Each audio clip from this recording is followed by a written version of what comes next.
All right, it is Sunday, May 2nd, 2021. I'm Lights Camera Jackson. Welcome to LCJ Live. I'm going to move this table in because I want you to be able to see Jay Leno the whole time. There he is. There's my Jay Leno bobblehead. And the reason why I have this Jay Leno bobblehead, well, there's a few reasons, but why I have it out here today is because the story of Late Night starts tonight on CNN, 9 o'clock, a 6-episode docu-series on late night television. That starts at 9 o'clock. I have seen the first episode. My thoughts on the first episode of the story of Late Night are at lights-camera-jackson.com. Again, the story of Late Night, that's why I've got this bobblehead here. I got him, I think, around the time of the first time I was on The Tonight Show. I've got some t-shirts as well, and they had a great gift bag that they gave me the first time I was on, a backpack, second time I was on, and I really appreciate them doing that. So I got my Jay Leno bobblehead. You know, he's coming back with You Bet Your Life this fall on syndication on television with Kevin Eubanks. It's so great. They're going to be back together doing You Bet Your Life. It's going to be a lot of fun, and we'll find out which network or which channel in the area it's going to be on locally here in the capital region. I know a lot of stations around the country. It's the Fox affiliate, Fox 5, Fox 11, Fox 5 New York, Fox 11 Los Angeles. I know that that's the case, so we will see where it is. But enjoy the story of Late Night tonight. You know, it kind of breezes through the early years, and it'll probably breeze through the several other decades as we go through the history of late night television over the next several weeks. But I also want to show you this. This is the People magazine cover of Remembering Johnny Carson. When Johnny passed away in 2005, the People magazine came out with this. And if you go through this, it's a really interesting, funny, insightful look at his life. Here's a picture I love. These are, this is where they kept all the episodes of the show. He's got that here, and I love that. And boy, watching Johnny almost every night now on Antenna TV at 10 o'clock has been a lot of fun, and really educational television, and also, in a sense, and I'll show you a few more pictures here. Here's him with Christopher Reeve and Robin Williams and Betty Davis. It's a great People magazine that my grandparents actually had this because they loved Johnny Carson. It's been really good, especially because, you know, when Regis passed away, that was like a part of me went too, and in looking to someone to watch who loved live television and loved that environment and that atmosphere, and so Johnny coming in now with these reruns on Antenna TV have been wonderful for me to watch almost every night. It's been great. It's been great. Let me show you a few more things in this book, and then we'll get to the box office. It's got all his marriages in here. Talks about those and his personal life. Here he is reading look at this, Tom and Jerry's Merry Christmas. He's reading this to kids. Look at that. I don't know if you could see the book there, but there it is. Tom and Jerry's Merry Christmas is in there. So yeah, I've been going through this for the last week or so, and when he went back home and things on the set and everything. So anyway, this is that People magazine from the LCJ archives. I love posting about the LCJ archives, and that is certainly in it, the People magazine tribute to Johnny Carson. So yes, that starts tonight, the story of Late Night, 9 o'clock on CNN. Let's get to the box office. We'll talk The Rock. It's his birthday. Jason Statham as well. He's got a new movie, and we got through award season. We got through the Oscars. We got through it, everybody. Congratulations. Your box office is a battle because Mortal Kombat and Demon Slayer are really duking it out, and the actual results will not be released until tomorrow. But as of now, 6.4 million. The winner is Demon Slayer.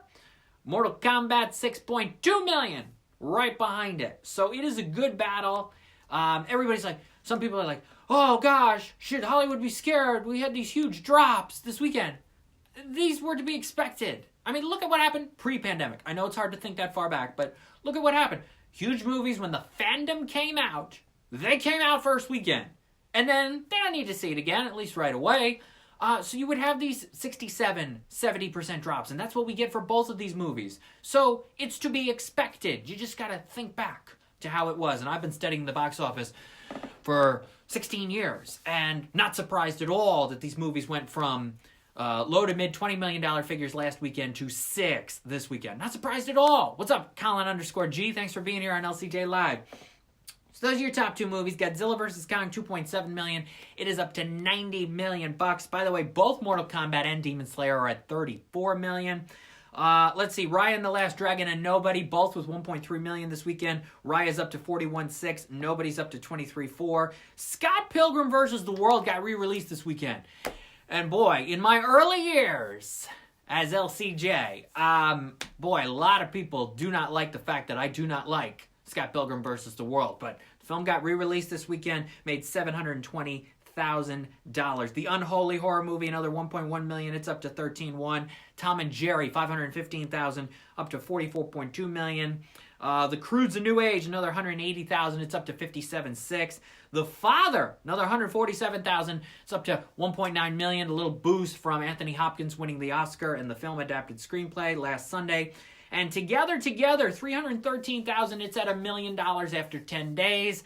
This is a movie, I think, people are seeing it now, but when fall rolls around and award season voting rolls around for the Spirit Awards, for the Golden Globes, for the Critics' Choice Awards, this is a movie that Bleecker Street is going to push out there for voters, through screeners, and I think could be a darling come next awards season. But we have a long way to go before then. Nomadland was re-released in a bunch of theaters this weekend. No box office results on that yet.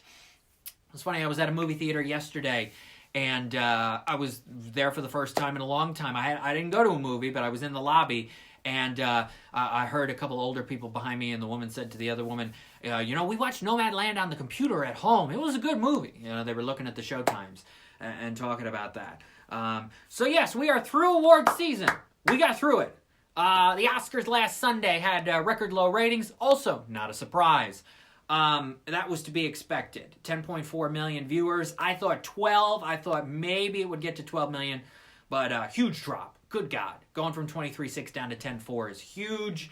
And we'll see what happens next year. Will people be interested next year? That'll be the interesting, because the Academy and the producers of the show made a bunch of mistakes, including the ending, which was a disaster.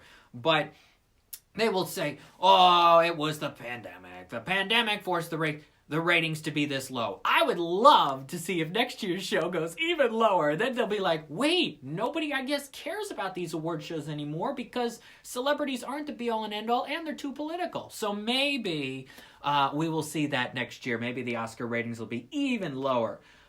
Listen, I've agreed with a lot of decisions the Academy has made over the years, and I have disagreed severely with a lot of decisions the Academy has made over the years. The way they handled that ending last Sunday, oh my goodness. If you want to comment on the Oscars, let me know here on right now on LCJ Live. I can see your comments as they come in. What you thought of the ending. When Rita Moreno came out and they were doing Best Picture, I go, really? Really? You're not going to say Best Picture to the end because you have guaranteed people being there who will be happy about winning?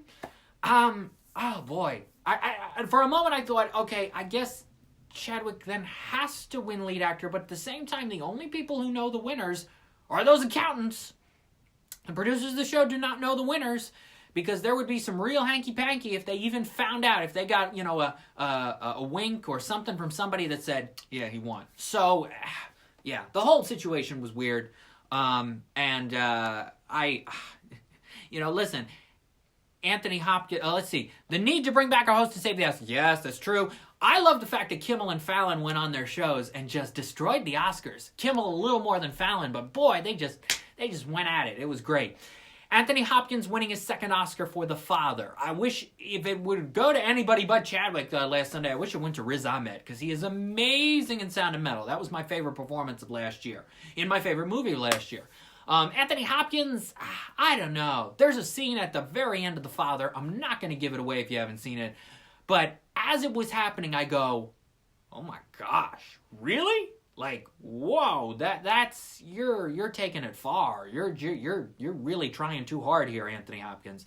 And I really liked Anthony Hopkins in The Two Popes, and obviously Silence of the Lambs and several of the other films he's done. But boy, I thought he was trying way too hard with The Father. So they gave him the second Oscar, his first in 29 years. There was also that 29-year separation, remember, when Meryl Streep won her second and third Academy Awards. So now he's got 2, Meryl's got 3, Frances McDormand has 4, if you count producing Nomadland, and 3 for lead actress. How about that? She will go down as one of the all-time greats, officially. If people didn't realize that by now, Frances McDormand will go down as one of the all-time greats. Speaking of all-time greats, let's talk about Moonstruck, because it's a film I really like. I saw it probably a decade ago, maybe even a little more on television. Cher, Nicolas Cage, and Olympia Dukakis, who passed away at the age of 89 years old yesterday. I saw what Cher wrote on Twitter, which was very nice. She was able to call her and talk to her a couple weeks ago. Yeah, Moonstruck. It's a very good film. John Mahoney's in it too. Yeah, I really like that film. Oscar winner for Cher and Olympia Dukakis. Rest in peace to her. And let's talk Rock and Jason Statham, who, as we know, battle it out in those Fast and Furious and Hobbs and Shaw movies. It is The Rock's birthday today. Happy birthday, Dwayne Johnson. His show, Young Rock, just got picked up for season 2 by NBC, along with The Kenan Show, with Kenan Thompson on that. I'm a little surprised, but I'm not surprised. I'm a little surprised in the sense that the ratings aren't very good, and the quality of the shows is so-so. I'm not surprised in the fact that NBC doesn't want to have to start up too many new shows because they're already in the rhythm of these, and they don't want to go through that hassle again, at least for another year. They want to put that off as much as they can. So while they have the sets, and while they have these people, and these actors, why not just keep doing it, and the numbers are what they are. And that's kind of where they're at. So that's why I think NBC has renewed both of these shows. Now, Jason Statham has a new action movie coming out called Wrath of Man this weekend. I'm looking forward to seeing that. I have seen Here Today, the new Billy Crystal, Tiffany Haddish movie. You'll get my rapid review of that this week. Wrath of Man is out. Monster is on Netflix. Jason Statham has been in so many action movies over the years, and I talked with him when I met him at Critics' Choice the year Spy came out, because that was an action movie, but it was also a comedy, and it was a bit of a departure for Jason Statham. Talked with him. He said he was kind of nervous getting involved in the comedy world with Paul Feig and Melissa McCarthy and Allison Janney and several others who were in that film. But I also told him about how my other grandfather to the Johnny Carson book, other grandfather and my cousin would go to all of his movies. They went to all of them from about, 2004 to 2014. I mean, it was about a decade. It really was that they went to every single Jason Statham movie. They would go to a Regal theater in the area that no longer exists at the best parking lot. And it was the Latham Circle Mall Regal, as a matter of fact. And they would go to every single one. And sometimes they would be the only 2 people in the theater. Not because the movies didn't make money, but because the mall in that location. And yeah. So they would go to every single Jason Statham movie. And he really appreciated knowing that. He really did. And I love the picture that we took because he's kind of gritty like this, in that picture. So Jason Statham's new film, Wrath of Man, is out this weekend. I am looking forward to that. And seeing some other movies that are coming out over the next several weeks. We got Woman in the Window, finally. Amy Adams, Julianne Moore, Gary Oldman. That is on Netflix on the 14th. Those Who Wish Me Dead with Angelina Jolie in theaters and HBO Max on the 14th. I've seen a couple films that are coming out over the next few weeks. Riders of Justice with Mads Mikkelsen. I cannot wait to tell you about that film. And Dream Horse with Toni Collette and Damian Lewis. Landmark Theaters is doing some special screenings of that today. Free screenings at 4:30, including one near where I live in Albany at the Spectrum 8 Theater. If you want to learn more about that, go on to the Spectrum's website or go to my Twitter at LCJ Reviews. Scroll through to yesterday, and I got some info for you there. And the link you can click on to see Dream Horse. I feel like Bleecker Street may want to do more screenings the day after the Preakness in a couple weeks, which will be just before it comes out on the 21st. Dream Horse. I have seen that, and I look forward to sharing my thoughts with you on that as well. If you're just joining us here on LCJ Live, it's a box office battle between Demon Slayer and Mortal Kombat. They're separated by about $200,000. When the actual results are released tomorrow, we could see what happens there. As I just wrote on Twitter a little while ago, the fact that Mitchell's vs. the Machines and Without Remorse went to streaming services instead of being in theaters, they would have crushed it this weekend in theaters. Indoor theaters and drive-ins, they would have killed it. Absolutely. Because families need movies. If you look at what's coming out over the next month and a half, month. We're at a month now. We're now into May. There's really nothing for kids. You get Spirit Untamed on June 4th. Peter Rabbit's right around the corner, though that movie keeps hopping around. Luca will be at home. There isn't going to be Minions on 4th of July weekend. There's a few others sneaking in. Cruella, some kids will go to, some won't because it's PG-13. But there's really not a lot for kids over the next few weeks. And including Memorial Day weekend, will some kids go to A Quiet Place? I don't know. I think Paramount's got to step up the marketing on A Quiet Place as well. I mean, we're already into May, and I really haven't seen many ads for it. Are they questioning whether they want to put it out? That's really interesting to think about. Because I've seen the Cruella marketing everywhere. Have you seen the rest of Invincible on Prime Video? I haven't checked out the rest of it yet, DJ Rachopo, but I look forward to, and seasons 2 and 3 are coming now, and great talking with Robert Kirkman about Invincible about a month ago. So there's not a lot for kids. That's going to hurt the box office. Because you look at the numbers this weekend, Raya did another 1.3, Tom and Jerry did 515,000. I mean, these movies are starting to slow down. And yet, The Croods still made another $180,000. Because people are just going to keep going and going and going to see The Croods, because there's not a lot of other options. So, I think really something should sneak in for families soon, but I'm just getting the exact data at this point. Peter Rabbit 2 has moved around so many times. The current release date for Peter Rabbit 2 is, I guess, June 18. But boy, they should have put it in May. They really should have. I mean, they should have stuck to Easter. They should have tried a bunch of things, but you put it out in May. June 18. Everybody's going to want to be outside. That's what happened this weekend. You either watched Mitchell's vs. the Machines, and you still can, it's Sunday, at home on Netflix, and without remorse at home on Prime Video, or you took advantage of the nice weather. Here in the Northeast, it was cold yesterday, but it was sunny. And today, it's going to rain a little bit, but it's really nice out now, and people took advantage of this morning. So they really would have done well, Sony and Paramount, if they'd put these out in theaters. But they needed the money. They panicked. They weren't sure what was going to happen in the future. But that's where we are. So we'll see what happens June 18 when Peter Rabbit goes up against Luca from Pixar being at home on Disney+, which I also think is a mistake. I think they should put it out in theaters as well. But Disney, here's why Luca's not in theaters. Disney does not want the headlines that Raya got. Raya opening to 8.6 million only, but doing very well on Disney+. Disney doesn't want those headlines again of the box office. They would rather sacrifice a Pixar movie not going to theaters than face headlines that could last just about 36 hours. That's Disney's thought process behind Luca. I don't agree with that. I think you put it out in theaters because you will kill it. You will crush it. The reason why Raya didn't make as much money as Tom and Jerry is because Raya's not a brand. I mean, they're closing in on each other. Raya's up to 41.6, Tom and Jerry 44.2, so they're getting close to being even, but there was a $5 million separation in the opening weekends. Raya's not a brand like Tom and Jerry was a brand. That was easy for kids and parents to recognize. Even a Disney movie, sometimes you need a brand in order for people to go. That's what happened there. But with Luca, Pixar movie, a very positive, upbeat, as I've seen the first 30 minutes of it. Families would have gone. Drive-ins would have killed it. Theaters would have killed it with it there. Yeah. So I don't agree with that decision. But Peter Rabbit 2 will take advantage of that weekend, June 18th, to be in the theaters. As of now, unless it hops around another 3 or 4 times before that. When we're back here next Sunday at 12 p.m. Eastern for a Mother's Day edition of LCJ Live, we'll see how Wrath of Man and Here Today performed at the box office. We'll take a look at some other movies coming out very soon and talk about the headlines and what's happening now that we're past award season.